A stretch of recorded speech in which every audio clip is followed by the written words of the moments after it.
Comment modéliser une fonction polynôme du troisième degré sous certaines contraintes?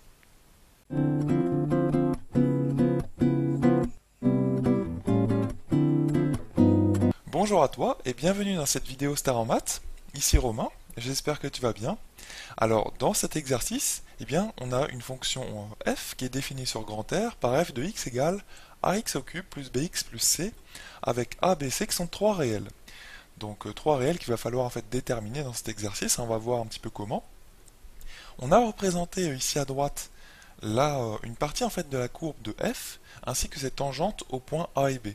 En effet, tu peux voir que la tangente en A à la courbe de f, c'est une tangente horizontale, cette petite droite bleu clair, et la droite tangente au point B de la courbe de f, c'est cette droite-ci qui passe par le point C qu'on voit là. Ça marche? Et donc l'idée dans cet exercice, c'est de trouver l'expression de la fonction f.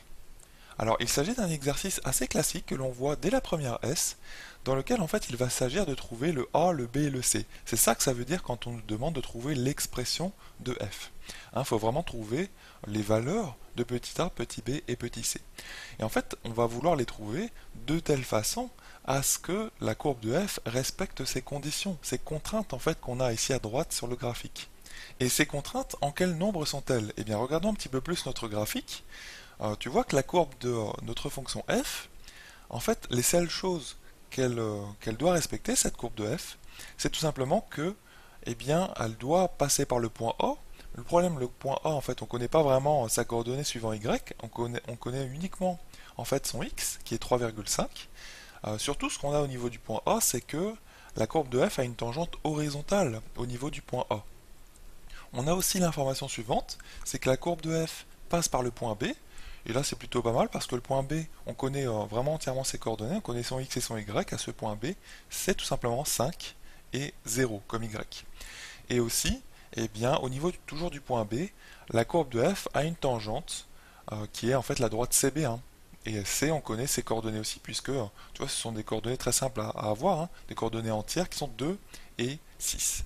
Donc finalement, les contraintes que l'on a, on appelle ça des contraintes, c'est-à-dire que ce sont des informations qui contraignent la courbe de la fonction f, qui disent en fait comment la courbe de la fonction f doit se comporter.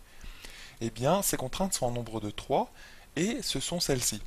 Donc la première contrainte, ce serait que CF a une tangente horizontale, donc au point A, d'accord, a une tangente horizontale en A. Deuxième contrainte, CF passe par le point B, donc passe par le point B.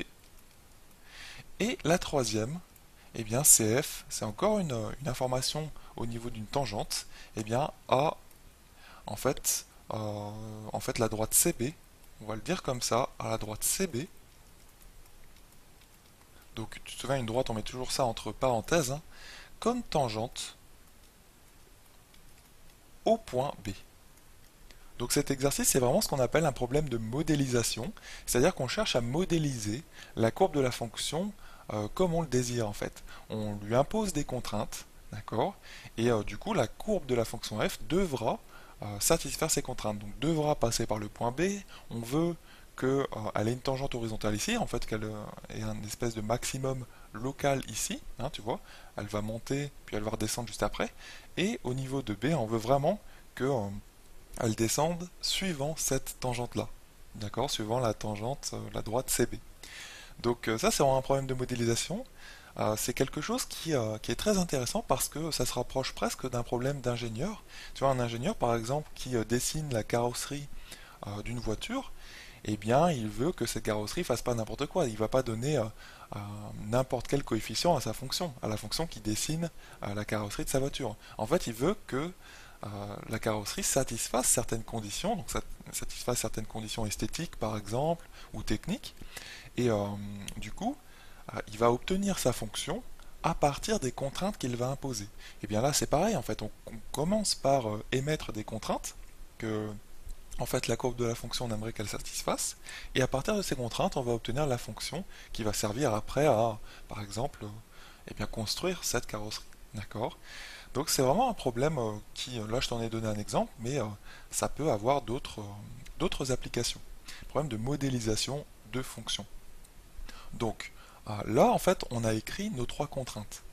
Ça c'est important de les avoir écrits en français. Et l'idée maintenant, c'est quand même de les traduire mathématiquement, parce que n'oublions pas le but dans cet exercice, c'est vraiment de trouver le A, le B et le C. Et comment, à partir de ces trois contraintes, et à partir de l'expression en fait générale de f de x, on va pouvoir trouver le A et le B et le C. Mais en fait, il faut vraiment les traduire mathématiquement, ces différentes contraintes. Et bien en fait, c'est là qu'entrent en jeu tes connaissances, et notamment tes connaissances sur le chapitre des dérivés, et plus particulièrement sur le nombre dérivé. Alors, il y a quand même quelque chose qu'on peut traduire très facilement comme contrainte, c'est la deuxième ici. CF passe par B, bah, ça se traduit comment?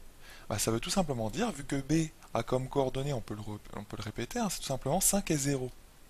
5, 0. Donc ça veut dire que f de 5 égale 0. Ça, c'est une traduction mathématique simple et qui va vraiment nous servir par la suite. F de 5 égale 0. On va l'encadrer, hein. Ça va être on va vraiment s'en servir en fait par la suite. Maintenant, au niveau de tangentes, des contraintes qui concernent les tangentes. Là, il faut que tu te rappelles de ce qu'est le nombre dérivé d'une fonction en un point donné.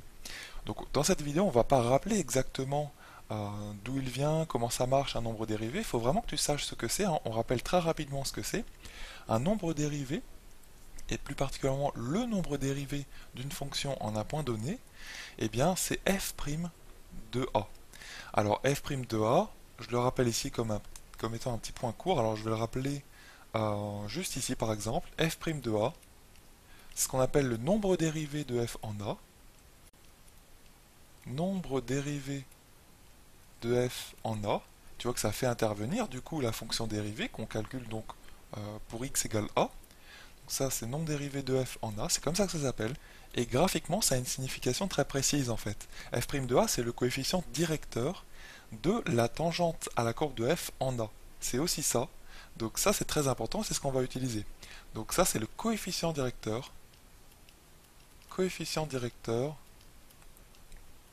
C'est vraiment une information très importante et qui provient de la définition de ce nombre dérivé qu'on ne rappelle pas dans cette vidéo, hein, qui utilise, tu te souviens peut-être la limite de f de x moins f de a sur x moins a. Peut-être que ça te rappelle quelque chose. Donc coefficient directeur de la tangente ACF, hop, au point d'abscissa. Donc nous on va dire de façon plus concise en A. Voilà. Et ce deuxième égal, en fait, hein, cette deuxième chose, c'est la signification graphique de f' de A. Donc nous, si on regarde notre courbe, elle a une tangente en A qui est horizontale. Bon, une tangente horizontale, tu vois, c'est une droite, hein, cette droite-ci, bleu clair, et ça a un coefficient directeur, comme toute droite dans un repère orthonormé. Tu te souviens, c'est le petit a qui est devant le x dans une équation du type y égale à x plus b, qui est une équation de droite dans le plan. Et bien ça, comme droite, quel coefficient directeur ça a? Eh bien 0. Hein. Une droite horizontale, ça a comme coefficient directeur 0. Ça marche. Donc là, ce que l'on peut dire, cette première contrainte, c'est qu'elle va se traduire de la façon suivante, c'est que f', alors f' de quoi? C'est la tangente en quel a, en fait, en quel petit a? En fait, petit a c'est une abscisse, en fait c'est l'abscisse du point grand A. Donc c'est f' de 3,5. f' de 3,5 égale 0. Voilà donc la traduction mathématique de cette contrainte-ci. Tu comprends? Hein, donc ça se base vraiment sur cette connaissance que nous avons rappelée en noir et qu'il est vraiment très important que tu connaisses. Je pense que tu peux vraiment t'en souvenir, hein, c'est vraiment quelque chose qu'on utilise souvent à propos du nombre dérivé, que c'est aussi un coefficient directeur. Et c'est ce qu'on va utiliser aussi pour la troisième contrainte. Et donc on va obtenir, hein, donc CB, eh bien c'est la tangente au point d'abscisse 5 de la courbe de f, c'est-à-dire au point B. Donc en fait on va avoir f' de 5, f' de 5 égale, alors le coefficient directeur de CB. Bon, tu te souviens comment on calcule le coefficient directeur d'une droite, hein? Là, notre droite c'est CB, elle est vraiment définie de façon précise par les deux points C et B. Et pour avoir le coefficient directeur d'une droite, c'est une formule que tu connais depuis la seconde, même peut-être avant. En fait, tu te souviens, c'est delta Y sur delta X. Hein? Plus généralement, c'est YB moins YA sur XB moins XA. Peut-être que tu t'en souviens comme ça. Donc YB moins YC. Bon, bah c'est très simple, hein. YB c'est 0, d'accord, et YC c'est 6. Donc YB moins YC, ça va faire moins 6. Donc ça va être moins 6, on va le faire à l'oral, sur XB moins XC. Et XB bah, c'est 5 et XC c'est 2. Tu vois? Donc on obtient 5 moins 2, donc 3. Donc moins 6 sur 3, eh bien on obtient tout simplement moins 2. Ce qui est tout à fait cohérent comme coefficient directeur parce que tu vois bien que ta droite CB, cette tangente CB, elle descend. Hein. Donc c'est un coefficient directeur négatif, c'est cohérent avec le moins. Et pourquoi moins 2? Bah, ça se lie un petit peu graphiquement aussi. Hein. Tu vois, tu avances de 1, quand tu te places sur le point C par exemple, hop, et tu es obligé de descendre de 2 carreaux pour retomber sur la droite bleu clair. C'est une autre façon en fait d'avoir le coefficient directeur. Hein. Tu avances de 1 vers la droite, et tu regardes de combien tu montes ou tu descends pour retomber sur la droite. Là, il faut descendre de 2, donc le coefficient directeur c'est moins 2. Ça marche, mais c'est toujours basé en fait sur la formule YB moins YK sur XB moins XA. Donc voilà pour cette traduction mathématique de cette troisième contrainte. Et là, eh bien maintenant on va utiliser un petit peu l'expression de notre fonction, qui est celle-ci. D'accord? Et donc on va voir un petit peu ce que donnent ces différentes contraintes quand on remplace eh bien, avec l'expression de petit f.